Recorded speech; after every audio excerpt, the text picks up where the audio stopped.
Was made for this futon from Walmart. It was $139, and the arms on the end fold up, which make it possible to do the slide the way I'm doing it. So whether it'll work for other slides, you would have to modify it, or other futons, you would have to modify it. But anyway, it starts with this base piece of plywood. It's 33 inches by 74 7/8 inches, half-inch plywood, and I've added a little rail. This is how far it will actually extend out over the dinette that's there now, over the pullout that's there, model 179 RPod. And it wraps around all the way to the front, and a couple little cutouts for the handles that are on the bottom of the futon that I added. Grab a hold of to pull it out. And there are holes along each end to bolt down the slide mechanism, which have T-nuts on the back side, 5/16 24 thread or 5/16 18 thread T-nuts. And then I have a row of holes that match up to the piece of aluminum in the bottom of the slide out along the front side, just back of where the slide out is in dinette. There's a piece of aluminum in the slide out there. On the back side, there's not a piece of aluminum, so I added a 3/4 inch by 3/4 inch angle that rivets to the wall, and then these will rivet down into that piece of angle to anchor it down. My goal is to have the futons securely anchored to the RPod, so it's not bouncing around and moving around, but able to slide easily. So the slide mechanism on the end doesn't actually support the futon, it just guides it and limits how much it can travel and holds it down securely. The futon actually glides on furniture glides, and I'll tilt up the futon here in a minute and show you, but they're just felt pads basically, and I'm going to wax this bottom surface where those glides slide to make it a little easier to slide. And as we go here, I'll put it together and show you how the slide works. So the slide just guides and limits how far the futon can move and anchors it securely to the plywood base, which is anchored securely to the RPod. I've set the futon on the base and clamped the base down to my bench here so that I can slide it without everything moving around. So to explain this slide mechanism, there's a piece of 1/8 inch thick by 1 1/4 by 1 1/4 aluminum angle that's painted black here. That's 33 inches long, same as the futon. And I drilled holes and put bolts through from this side, threaded into that angle with a flanged nut on the back side. After I got that assembled in the right locations, I cut off the excess bolt thread on the inside and cut off the bolt head, and I drilled a little hole to countersink for the nut so that this would set flat against the base of the futon. So it sounds complicated, but it's really not. So it's basically just a bolt, enough of the flat part of the bolt sticking out to glide on this piece of wood. So the piece of wood has stops made on it to limit, this is the amount that the futon has to travel to lay down. And these stops are made from 3/8 inch doorstop material, just wood doorstop material, 3/8 inch thick. So it's slightly thicker than the 5/16 bolts, which allows enough room for it to slide freely but not be sloppy. This bolts down to the base.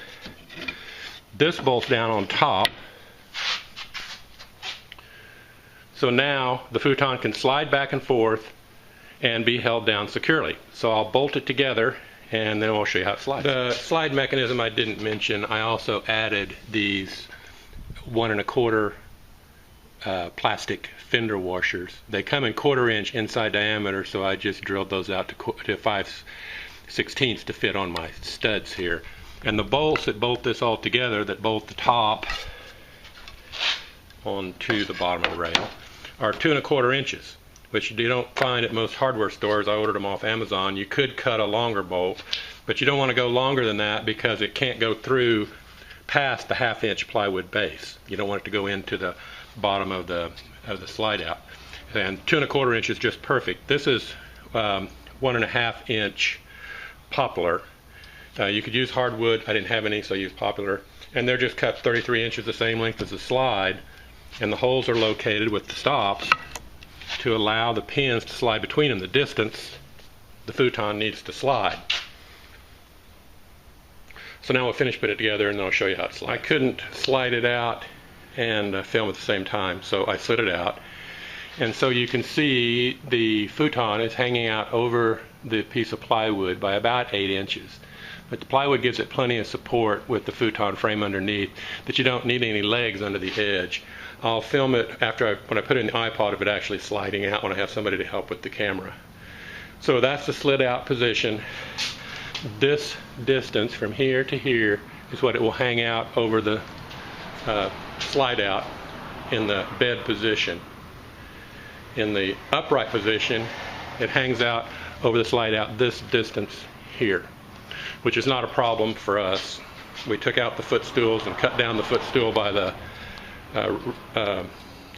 refrigerator to make it as small as possible and got all that stuff out of the way. So it makes it much more comfortable seating. So anyway, I'll show you the film when we get it installed, which we're going to do later today. I decided to take the futon apart into 2 pieces to make it easier to get into the RPod. So I thought it'd be a good chance to show the bottom of the futon frame, and you can see on the end here, this is the piece of 1/4 inch or 1/8 inch by 1 1/4 by 1 1/4 aluminum angle that I put the bolts through to make the pins, and it's screwed into the bottom of the futon frame, and screws are countersunk to keep everything flat. And then I just put furniture pads on top of that, and that's what the futon will actually slide on. And you can see the plastic washers that are on the pins. So that's the whole end piece on the futon frame.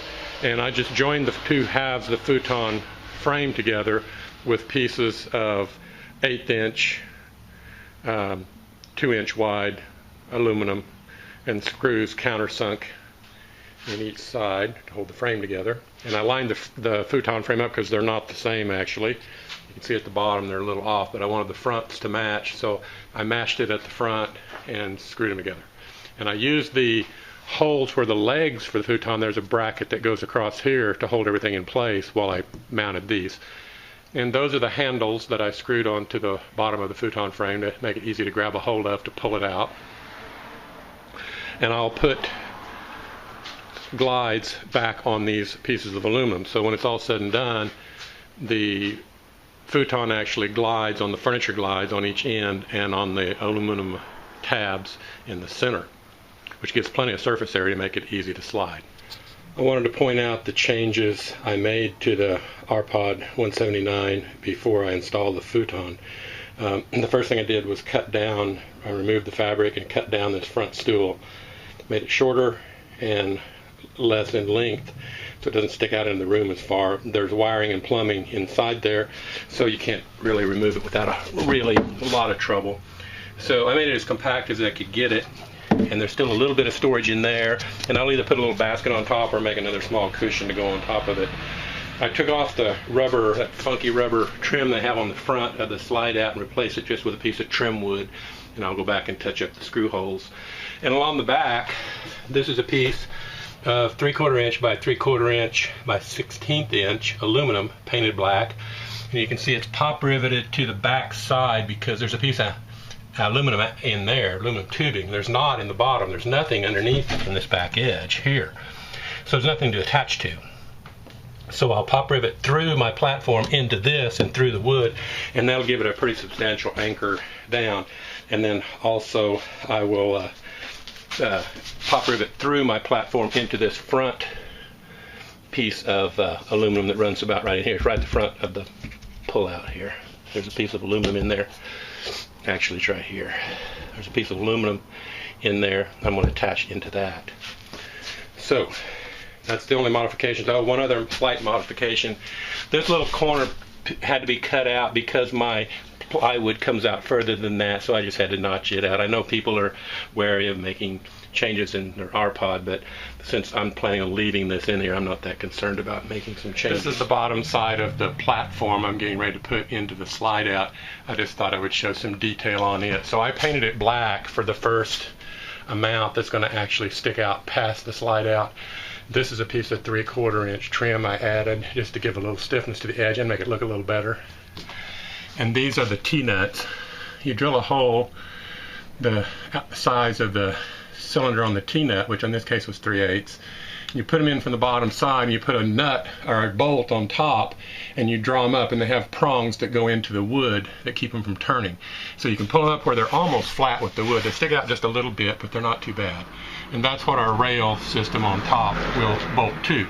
And that's why you don't want bolts that are too long, because if they come through here, they'll be hitting on the slide out, and you don't want that. So this is the reason I'd made the platform just slightly short. You could actually make it 75 inches, and I think it would still fit. I made it just slightly shorter than that because the ends of the slide out are not square. If you notice the gap between the plywood at this side and the gap between the plywood and the wall at that side is bigger. So the walls aren't square on the slide out, and same thing on this end. Even though the plywood is butted up against the back wall, the gap is narrower back there than it is up here. So the ends of the slide out aren't necessarily square, and I know my board is square, so I cut it just a little bit short just to make sure everything was using pop rivets to attach the platform to the slide out. I considered other things, but the pop rivets are easily drilled out if I need to remove this, and they don't leave a larger hole than you started with, so I can put pop rivets right back in if I need to put it back in.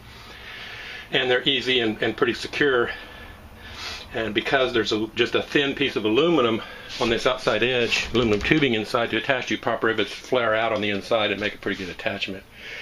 And you may be able to see the difference in sheen here. I've actually waxed here where the slide will be, and I haven't polished it off yet, because the latex paint, even though I've let it cure for a week, it still feels kind of tacky. It just has a lot of drag to it. So I waxed where the slides will actually slide, just to make them a little easier to slide, so they're not having to fight the stickiness of that latex paint. If I were to do it over, I wouldn't use latex paint. I would use some kind of enamel that would dry harder, faster, and not be... Okay, I changed my mind on how I'm going to fasten the platform down onto the slide out. The pop rivets I had weren't long enough. They would have worked fine, but I didn't want to go to the store because I've already got the trailer hooked up on the truck, so I decided to use riv nuts, which is my other alternative. And riv nuts are like a rivet, only they leave you with a threaded hole. So if you can see this, they flange out on the back side and they actually reinforce the hole, so they don't weaken your aluminum that you're going through or whatever it is, but they leave you with a threaded hole to bolt something down to, and they hold real well. So I've got 4 down the back side and 4 down the front rail, and that should be plenty. These are 1/4-20. I could have used 10/32, which would probably been plenty adequate.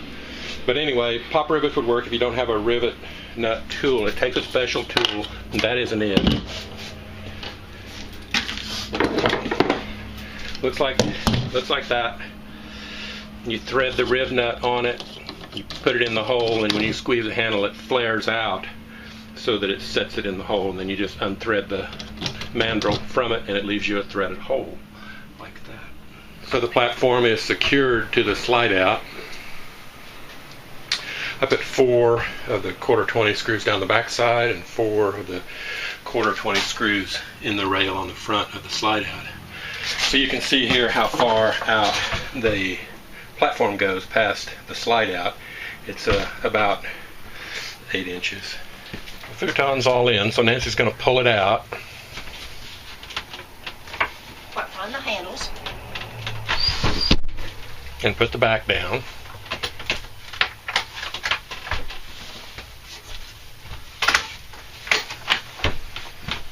And voila, you have a bed. It's a bed.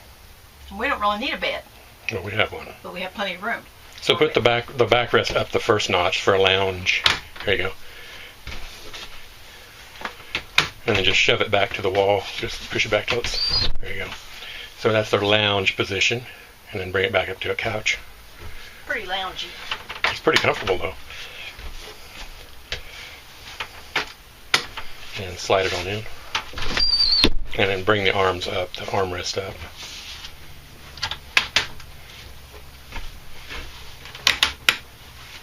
Yay, and there's the couch. Couch. So when the arms are down, you don't really see any of the hardware under there at all.